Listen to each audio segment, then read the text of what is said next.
Hi అండి, welcome to sumi రుచులు. ఈరోజు పర్ఫెక్ట్ కొలతలతో చక్కెర పొంగలి ఎలా తయారు చేయాలో చూసేద్దాం. దీనికోసం మనం ఒక గ్లాస్ కొలతగా పెట్టుకొని ఆ గ్లాస్లో పావు కప్పు వరకు పెసరపప్పు తీసుకొని బాగా ఫ్రై చేసుకోవాలి. కొంచెం ఎర్రగా వచ్చినంత వరకు ఫ్రై చేసుకోవాలి చూపిస్తున్న విధంగా. అలా తీసుకొని పక్కన పెట్టుకోవాలండి. తర్వాత అదే గ్లాసులో ముప్పావు అంటే సగం కంటే ఇంకా ఎక్కువగా బియ్యం తీసుకోవాలి. దాన్ని బాగా వాష్ చేసి పక్కన పెట్టుకోవాలి. అందులో ముందుగా మనం ఇందాక ఫ్రై చేసుకున్న పెసరపప్పును కూడా వేసేయాలండి.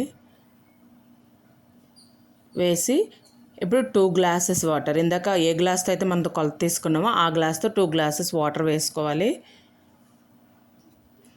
వేసుకొని హై ఫ్లేమ్లో 3 విజిల్స్ రానివ్వాలండి.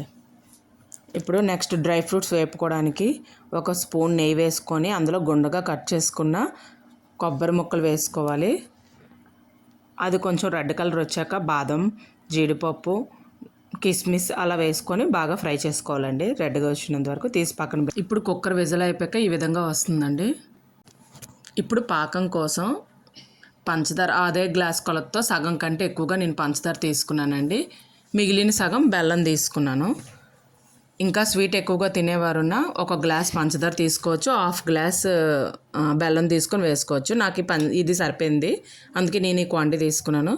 అది ములిగేంత వరకు తక్కువగా కొంచెం వాటర్ వేసుకొని బాగా మరగనివ్వాలి.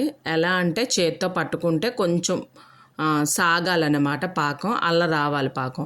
ఇప్పుడు అలా వచ్చేసిన తర్వాత ముందుగా కుక్కర్లో ఇది పెట్టుకున్నాం కదా, దానిలో వేసుకోవాలండి. ఇది వేసుకొని బాగా మిక్స్ చేసుకొని స్టవ్ మీడియం ఫ్లేమ్లో పెట్టి అలా కలుపుతూ ఉండాలి.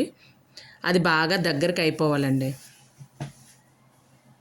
అందులో ఒక స్పూన్ నెయ్యి కూడా వేసుకోవాలి. ఇప్పుడు ఆ బెల్లం పాకం అంతా దగ్గరికి అయిపోయిన తర్వాత డ్రై ఫ్రూట్స్ వేసుకోవాలి. ఇప్పుడు మన ఎమ్మీ చక్కెర పొంగల్ రెడీ అయిపోయింది. ఈ వీడియో నచ్చితే లైక్ చేసి షేర్ చేసి సబ్స్క్రైబ్ చేయండి. Thank you for watching.